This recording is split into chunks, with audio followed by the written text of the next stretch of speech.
धन्यवाद, आपकी बात हो गई पूरी, अब आप बैठ जाइए। इस बिल के माध्यम से सदन का समय जाया ना करें।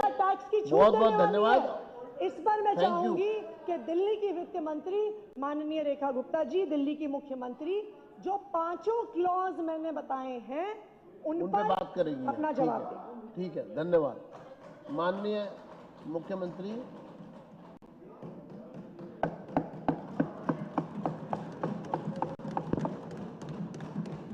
माननीय अध्यक्ष जी, मुझे आज बहुत ही अच्छा लग रहा है।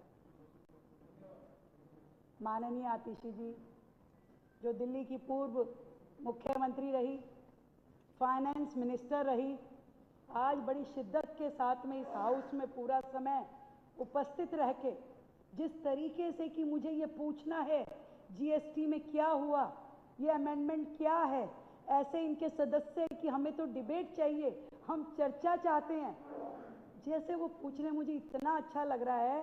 और मैं उनके ज्ञान के लिए बताना चाहती हूँ कि आज जो ये संशोधन हो रहे हैं, ये पिछले साल जो जीएसटी समिट हुई थी, जिसकी सदस्य खुद आतिशी जी थी, जिसमें इनको जाना था, उन अमेंडमेंट को किया जा रहा है। ये वो अमेंडमेंट है जिसकी अध्यक्ष जी, ये अगर बोले तो मैं बैठ जाऊं, आप जारी रखिए, हो गया, चलिए। ऐसे नहीं अब यह प्रस्ताव सदन के सामने है, जो इसके पक्ष में। मैं बोलूंगी। अच्छा, बोलेंगे ना, बोलिए। मैं बोल रही हूँ। मैंने कहा उनको आप बैठिए, नहीं आप अपना बोलिए। नहीं, वो उनको मैं बिठाऊंगा। सदन की इतनी गरिमा इस सदन को रखनी पड़ेगी कि अगर मैं बोल रही हूँ तो कोई मान्य सदस्य बीच में ना बोले। मैं किसी के में नहीं बोलती हूँ। ये मैं देख लूंगा मुख्यमंत्री। आप अपनी बात कहिए, जवाब दे रही हूँ। आप अपनी बात कहिए। एक मिनट, आपने सवाल कर लिया ना, जवाब तो सुनने की हिम्मत रखिए। चलिए। तो जिस फाइनेंस की ये मिनिस्टर होने के बाद सदस्य थी, ये उस कमेटी में गई ही नहीं, जो कि 55वीं जीएसटी काउंसिल की मीटिंग थी। और आज जो ये चर्चा हमसे करना चाहती है, उस मीटिंग में पास हुई, पास होकर के तब से लेकर अब तक ये दिल्ली में लागू है, दिल्ली में चल रही है। और खुद फाइनेंस मिनिस्टर ये थी, और आज ये हमसे पूछ रही है कि ये क्या है, ये क्या है।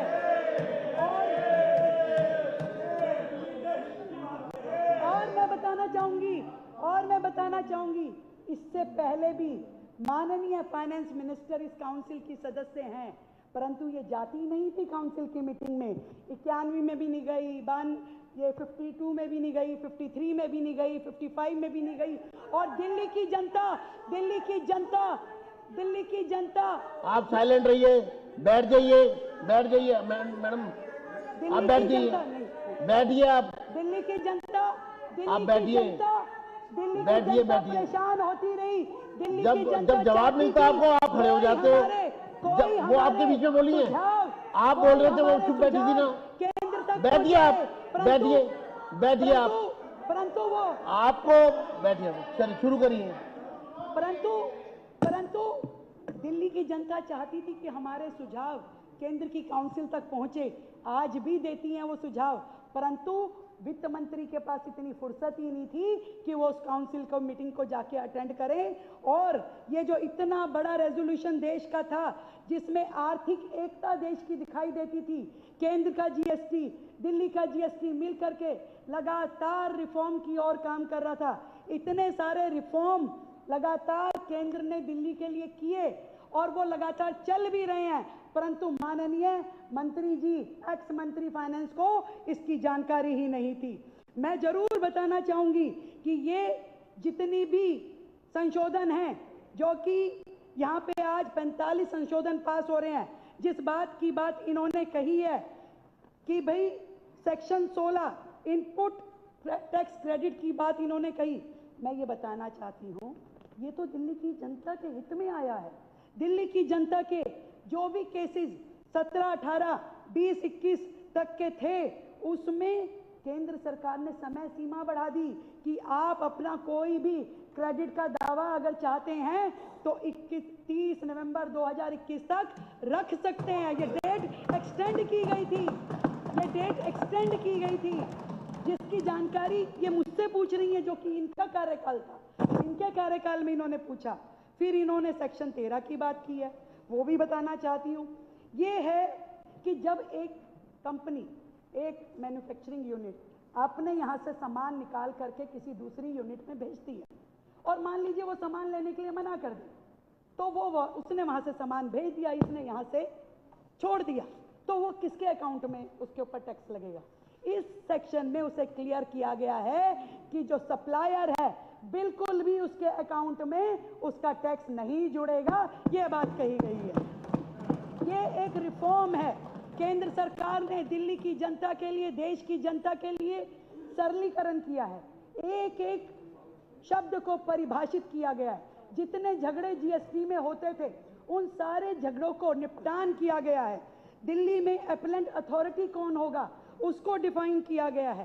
प्रोडक्शन, जो आपने अगले सेक्शन की बात की कि प्रोडक्शन और मशीनरी, ये है प्रोडक्शन के ऊपर सुपरविजन, ताकि पूरा ट्रैक रिकॉर्ड किया जा सके।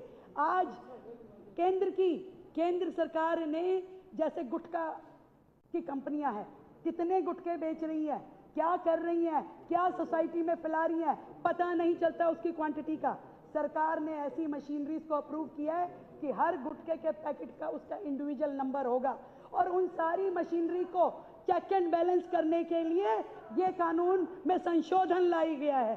तो इस तरीके से एक एक संशोधन, 45 संशोधन जो केंद्र सरकार लेके आई है, हर एक संशोधन दिल्ली के हित में है, जिससे ट्रैक मैकेनिज्म भी सुदृढ़ होगा। और वो कंपनियां जो अलग अलग राज्यों में काम करती हैं, कई मल्टीपल राज्यों में काम करती है, उनके लिए सारी चीजें डिफाइन कर दी गई है कि किस राज्य का टैक्स का शेयर कैसे डिस्ट्रीब्यूट होगा। ये अपने आप में एक इतना बड़ा सोशल रिफॉर्म, एक जीएसटी रिफॉर्म, आर्थिक रिफॉर्म है, जिसके बारे में हमें केंद्र सरकार का धन्यवाद पिछले सालों में ही कर देना चाहिए था। केंद्र की लाई गई इस जीएसटी एमनेस्टी स्कीम के कारण से दिल्ली को पिछले गत वर्ष में 218 करोड़ की जीएसटी की रिकवरी हुई। इसके लिए भी मैं धन्यवाद करती हूं केंद्र सरकार का। ये जीएसटी एमनेस्टी स्कीम अभी भी केंद्र की चल रही है, जनवरी 2025 से लगातार। और जो अपील पे जो पूर्व में राशि जमा कराई जाती थी, वो भी केंद्र सरकार ने अब 10% से 7% कर दिया है। उसके लिए भी मैं धन्यवाद करना चाहती हूँ। अध्यक्ष जी, ये सारे रिफॉर्म से फायदा ये होगा कि दिल्ली की जनता को लाभ मिलेगा, मुकदमेबाजी कम होगी, प्रक्रियाएं इजी हो जाएगी और कंप्लायंस भी इजी हो जाएगा, क्लैरिटी आएगी कंसेप्ट में। ये सारी चीजें होने का लाभ लगातार हमें मिल रहा है। मैं एक डाटा जरूर बताना चाहूंगी। पिछली सरकार के समय में इस समय तक, जो कि अगस्त में हम खड़े हैं, अगस्त तक पिछली सरकार के समय 14,500 करोड़ का जीएसटी प्लस वैट कलेक्शन हुआ था, जबकि हमारी सरकार में 24-25 में आज की डेट तक 15,535 करोड़ रुपए का जीएसटी कलेक्शन हुआ है। 7% की वृद्धि मात्र 5 महीने में हमने करके दिखाई है। 7% की वृद्धि, ये इन संशोधनों के कारण ही हुआ है। एक चीज का और जवाब इस प्रस्ताव को पारित करने से पहले मैं देना चाहूंगी अध्यक्ष जी। हमारी माननीय finance minister, ex chief minister बार बार कह रही थी 2 लाख करोड़ का टैक्स। शायद इन्हें ये पता नहीं है, हम दिल्ली जो है यूनियन टेरिटरी में ये जो टैक्स मैंडेट होता है वो केंद्र सरकार का होता है, दिल्ली सरकार का नहीं होता है। दिल्ली सरकार का होता है जीएसटी, दिल्ली सरकार का होता है वैट, दिल्ली सरकार की होती है एक्साइज, दिल्ली सरकार का होता है स्टैम्प ड्यूटी, दिल्ली सरकार का नहीं होता। एक्स फाइनेंस मिनिस्टर जी, और इसके एवज में केंद्र सरकार जो है हमारे लिए सारी सुरक्षा व्यवस्था करती है, पुलिस को सैलरी देती है, पुलिस को पेंशन देती है। मात्र 15,000 करोड़ का फंड तो केंद्र सरकार पुलिस के ऊपर खर्चती है। हमारे जितने एम्प्लॉइज हैं, ये सारे जितने लोग बैठे हैं, ये साहब बैठे हैं, ये बैठे हैं, आशीष जी, ये सब लोगों की पेंशन भी केंद्र सरकार देती है, जो कि 6,000 करोड़ रुपए बनती है। सारा सेंट्रल असिस्टेंस केंद्र सरकार देती है। डीडीए का खर्चा केंद्र सरकार उठाती है। स्मार्ट सिटी मिशन के अंतर्गत केंद्र सरकार देती है। मेट्रो रेल केंद्र सरकार चलाती है। हाउसिंग फॉर ऑल केंद्र सरकार करती है। सेंट्रल यूनिवर्सिटी और केंद्रीय विद्यालय सब केंद्र सरकार चलाती है। रेलवे केंद्र सरकार चलाती है। सुप्रीम कोर्ट केंद्र सरकार चलाती है। अर्बन डेवलपमेंट केंद्र सरकार चलाती है। Law and order, post office, airport, telecom, सारे के सारे खर्चे हम केंद्र सरकार का हिस्सा हैं। हम केंद्र सरकार से अलग नहीं हैं। इसलिए उन्हें यह पता होना चाहिए जो दिल्ली का हक है वो दिल्ली को उससे ज़्यादा मिलता है।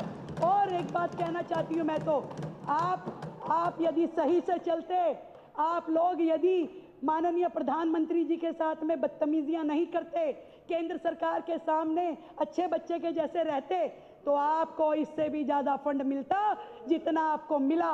पर उन्हें मालूम था कि आप कुछ कर ही नहीं पाओगे। वो फंड भी आपके अकाउंट में पड़ा जीरो हो गया। आपने 2400 करोड़ रुपए यूज नहीं करे। आरोग्य मंदिर हमने बनवाए। आपने आयुष सोसाइटी में यूज नहीं करे, उसे हमने किया।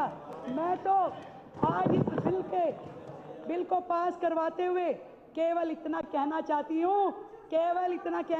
हूँ, एक्स फाइनेंस मिनिस्टर साहब को, अरे चली जाती आप, जीएसटी की मीटिंग तो अटेंड करती, काउंसिल की।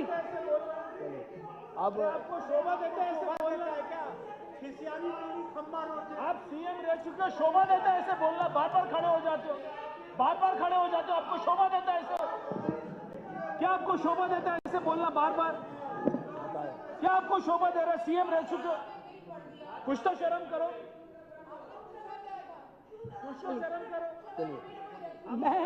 मैं अपनी, देखो उनको नहीं आएगी, छोड़ी, हाँ आनी चाहिए। जीएसटी की मीटिंग में आप नहीं गई और सवाल यहाँ पे बैठ के पूछ रही हैं। आप यहाँ बैठ के सवाल पूछ रहे हैं।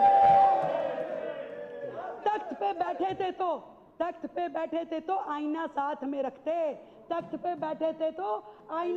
में रखते। बेईमानी के धब्बे हर जगह दिखाई देते।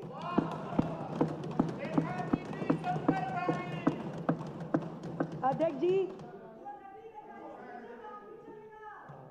माननीय मुख्यमंत्री जी, अब ये 1 मिनट, ये प्रोसेस पूरा करना पड़ेगा, क्योंकि माननीय नेता विपक्ष जो है ना, वो पूरा हाईजैक करना चाह रही है उसको। तो चीजें अब माननीय मुख्यमंत्री जी, ये विचार किया जाए।